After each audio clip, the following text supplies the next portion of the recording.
Richards, co-chair of American Bridge and former president of Planned Parenthood Federation of America. So, Cecile, thanks for being with us this afternoon. And I want to read one of your tweets in response to the hearing. You wrote, "There were many horrifying statements during the SCOTUS hearing, but the low point for me was Justice Kavanaugh's statement that this case is hard because we can't accommodate the interests of both the woman and the fetus. It was clear who he was prioritizing, and it isn't women." What other parts of oral argument stuck out to you? Well, certainly Justice Barrett's comments that somehow women didn't need access to safe and legal abortion because even if they had an unintended or unwanted pregnancy or even a dangerous pregnancy, they could carry that pregnancy to term and then drop that baby off and hope, I guess, that someone would adopt the baby or whatever. It was the most unbelievable statement about the agency of women, and frankly, the incredible thing I think overall about the entire morning's hearing was how little women factored into any discussion by these new justices on the Supreme Court. I think the point that Justice Sotomayor made was so incredibly important. This is a right that women have had for now nearly 50 years, and that is to make the most personal, private decision about your pregnancy. And instead, what the Republican Party wants to do now is give that right over to the government. And Justice Sotomayor said, what has changed in 50 years? Abortion is still necessary.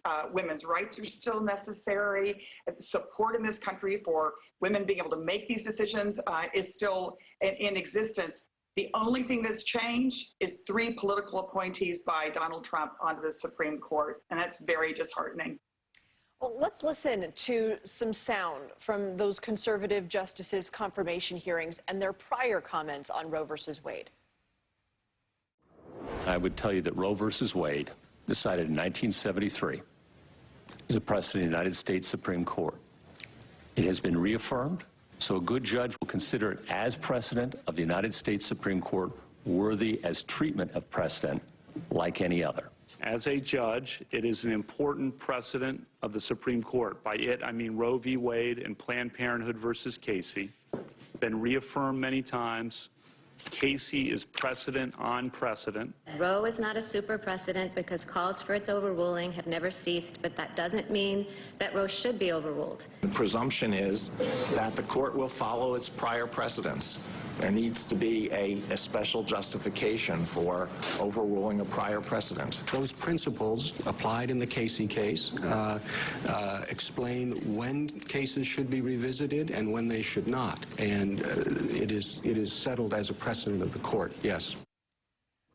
Their actions and their words are sort of out of line here. Do you agree with one Washington Post columnist who we're going to put up a full screen of this article, essentially says, they lied to us?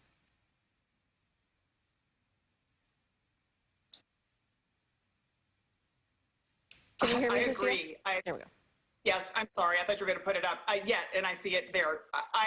Well, we'll see if they lied to us because we'll see what comes out of this decision. Of course, we won't get the decision till this spring, but all indications from the arguments the other day was that none of the new justices believed that, in fact, Roe was the law of the land. They seem to have no problems with the thought of overturning it, merely because they disagreed with it. I think the important thing to remember, too, is regardless of this Mississippi case, the state of Texas has effectively banned abortion right now. For more than 3 months, women have not been able to access safe and legal abortion, and the Supreme Court of the United States has refused to take any action to stop this unconstitutional abortion ban. I think if there was any indication of where this court is, it's what's happening in Texas every day, where millions of people have literally lost a right that they've had for more than 50 years. How concerned are you that this won't stop at fetal viability, that we could eventually be talking about the morning after pill or other birth control?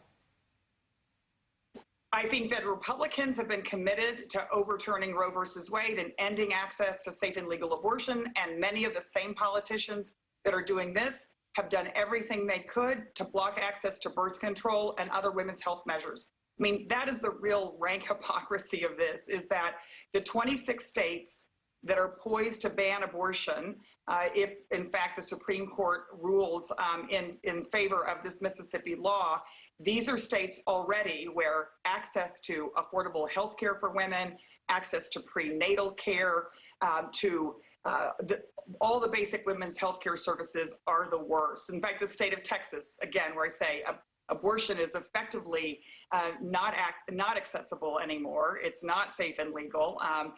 It is also one of the states has refused to expand Medicaid so that women with low incomes who are disproportionately affected could actually be getting preventive care that they desperately need. Cecile Richards, thank you for your time.